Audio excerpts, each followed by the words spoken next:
Cara, você se considera um homem emocionalmente forte? Quero te dar algumas dicas nesse vídeo para você sempre estar desenvolvendo essa força em si mesmo. Meu nome é Aline, eu sou psicóloga e eu tenho esse canal aqui no YouTube e um perfil no Instagram para ajudar os homens através da psicologia. A gente tem a ideia, geralmente, de que ser emocionalmente forte, a gente tá blindado ali, inabalável em relação às nossas emoções. Tipo o Thomas Shelby, de Peaky Blinders. Mas esse, inclusive o Thomas, é o maior exemplo de evitação que a gente pode ter. Por mais que o Shelby não demonstrasse ali para as outras pessoas aquilo que ele estava sentindo, era sempre frio e calculista em tudo que ele estava fazendo ali no seriado, quando ele estava sozinho, ele tinha que lidar ali com as consequências de um TEPT, um transtorno do estresse pós-traumático, devido a tudo que ele viveu ali na guerra. Ou seja, ele tinha as emoções dele para lidar, que é muito comum, tá, gente? Inclusive desse transtorno ser desenvolvido ali num pós-guerra, nos soldados que participaram, porque eles vivem situações traumáticas ali diariamente, né? Mas ele não cuidava desse lado das emoções dele. A força não está em não sentir, mas sim na tua capacidade de resiliência ao sentir essas emoções, ou seja, capacidade que você tem de voltar ao teu normal, de voltar ao teu habitual ali, apesar de ser impactado por algumas emoções. Afinal de contas, o teu músculo, por exemplo, ele não cresce, ele não se fortalece se você não colocá-lo para trabalhar, certo? A mesma coisa vai ser com as tuas emoções. Você precisa encará-las, entrar em contato com elas para aprender a lidar com elas, inclusive a desenvolver essa força que você precisa para ter um emocional forte. Eu separei aqui algumas palavras, algumas dicas mesmo, para que você se torne essa pessoa emocionalmente forte. A primeira, e talvez a principal delas, é a aceitação. Ela vai bem na contramão disso da evitação que eu tava falando para vocês. A gente aceitar que a gente não tem controle sobre as nossas emoções, que as nossas emoções vão permear a gente, vão passar pela gente, é fundamental, porque de fato, gente, a gente não consegue controlar nem mudar diretamente a forma como a gente está se sentindo. A gente tentar fazer isso, evitar sentir alguma coisa, é furada. É muito provável que a gente sinta aquilo depois, ou que aquilo venha de uma forma distorcida, que seja muito pior pra gente do que se a gente tivesse simplesmente encarado aquela emoção de frente. Tem uma imagem da ACT, e eu já falei dela aqui pra vocês. A ACT é a terapia de aceitação e compromisso, que eu acho muito bonita e muito importante também, muito didática, pra gente entender como é que a gente pode lidar melhor com as nossas emoções. Ela fala pra gente entender a gente, a nossa mente, a nossa psique como o céu, e as nossas emoções, os nossos estados emocionais ali como nuvens. As nuvens, gente, elas nunca ficam paradas no céu. Elas estão sempre se movimentando, elas são às vezes passageiras, às vezes umas carregadas ali de água, de emoções. Às vezes são tão rápidas, né? São levadas tão fácil com o vento. A gente aceitar que vão ter sempre nuvens ali, estados emocionais passando pela gente, é uma forma muito interessante da gente lidar com as emoções. Não se prender a elas ali, mas simplesmente entender que são reações, que são comportamentos ali naturais, normais, que elas podem ir e vir sem te prejudicar tanto assim. A segunda dica que eu quero te dar aqui é para que você consiga focar, ou pelo menos procure focar naquilo que está no teu controle. E isso é bem parecido com essa primeira dica da aceitação das tuas emoções, tá? Isso porque a gente pode se sentir emocionalmente abalado por coisas que não estão no nosso controle, por coisas que fogem do nosso controle. Por exemplo, a morte de uma pessoa querida pra você. Não tem como você controlar aquilo muitas vezes, e isso acaba abalando a gente emocionalmente. Mas a gente colocar força, empenho em modificar uma situação que foge do nosso controle é muito desgastante para nenhum resultado, entende? Então a gente conseguir colocar ali margem de ação, pensar em uma modificação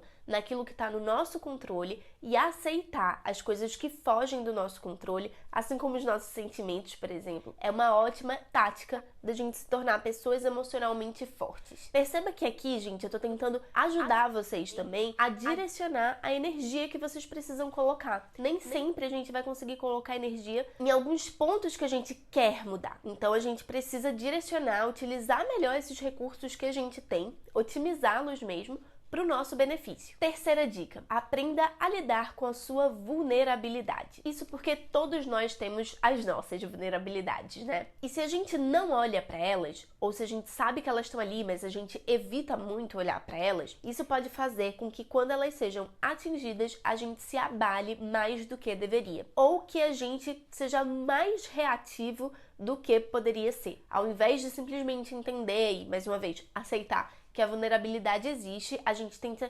rebater. Sabe quando a gente tá bem na defensiva? Tá assim, super na defensiva, querendo se proteger a todo custo, que aquilo não entra nesse assunto, né? Não toca nesse tema. Geralmente é uma resposta agressiva demais para algo que é uma vulnerabilidade para você e que foi mexido, que foi tocado ali. A gente mapear, entender como a nossa vulnerabilidade ali existe e como é que ela se comporta, vai ser muito mais fácil pra gente saber quando ela for ativada. Dessa maneira, gente, aprendendo a lidar com a nossa vulnerabilidade, a gente passa a reconhecer em que momentos elas podem ser ativadas e a gente passa também a conseguir desenvolver ferramentas para protegê-la naquele momento. E protegê-la na medida certa, não necessariamente exagerando na defensiva ou evitando entrar em contato com ela a todo custo. Quarta dica aqui para vocês. Na hora de se comparar, faça uma comparação justa e não injusta. Se você não tá sabendo fazer uma comparação justa com você mesmo, com outras pessoas, nem passe por esse campo da comparação. A gente se sentir inferior a outras pessoas é um ponto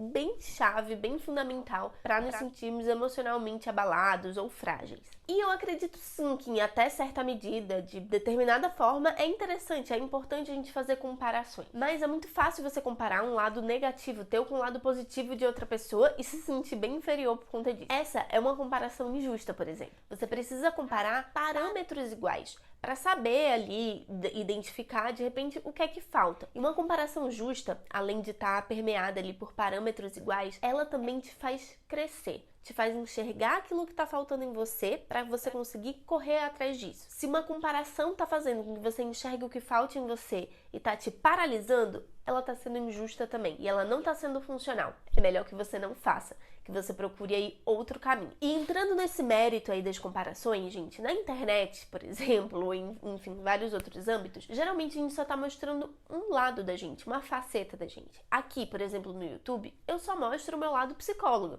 Praticamente. Eu sou várias outras coisas, né? Eu sou filha de alguém, eu tenho uma cachorrinha, por exemplo, eu sou amiga de alguém. Enfim, eu tenho várias outras funções que eu não tô mostrando aqui. E seria injusto a gente fazer uma comparação, você fazer uma comparação comigo, por exemplo, conhecendo só o meu lado como psicóloga, só de produtora de conteúdo aqui na internet também. Entende onde eu quero chegar? Veja aí de que maneira você tem se comparado, se tem sido justo com você, se tem sido injusto e se tem sido produtivo. E a quinta e última dica que eu quero deixar aqui pra você é pra você cuidar de feridas que talvez estejam abertas por aí. Falei aqui das vulnerabilidades. Todos nós temos as nossas e às vezes elas ficam ali expostas, enfim, suscetíveis a algum abalo ou algo parecido com isso. Às vezes, gente, a gente passou ali por situações difíceis, emocionalmente difíceis, como o término de um relacionamento que era importante pra você, a perda de um emprego ou algo nesse sentido. E a gente precisa curar essa ferida que tá aberta. Porque quanto mais exposta ela ficar, talvez mais machucada ela seja. Na hora que a gente consegue olhar pra ela, entender do que é que essa ferida tá precisando, se é de um band-aid, se é de um ponto, se é de um mertiolate, se é de um antisséptico, enfim, atender as necessidades que aquela ferida ali, que aquele problema que você tá vivendo estão demandando, você começa a aprender a como cuidar das próprias feridas,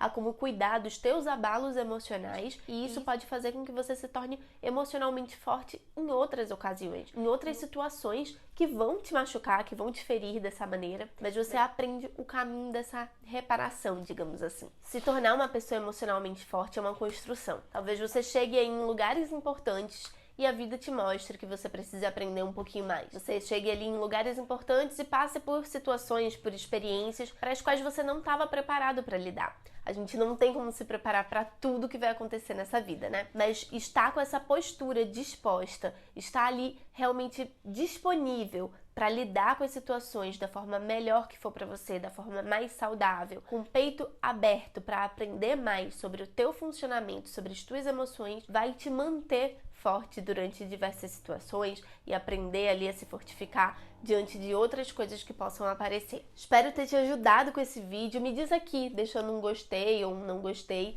para eu saber como é que foi pra você, enfim, se você aprendeu algo novo aqui também, tá? Que a gente comece esse ano aí promovendo cada vez mais saúde mental, se conhecendo mais, não tendo tantos entraves, tantos medos de cuidar daquilo que a gente precisa cuidar, tá certo? Um abraço pra você e eu te vejo na próxima quarta com mais um vídeo.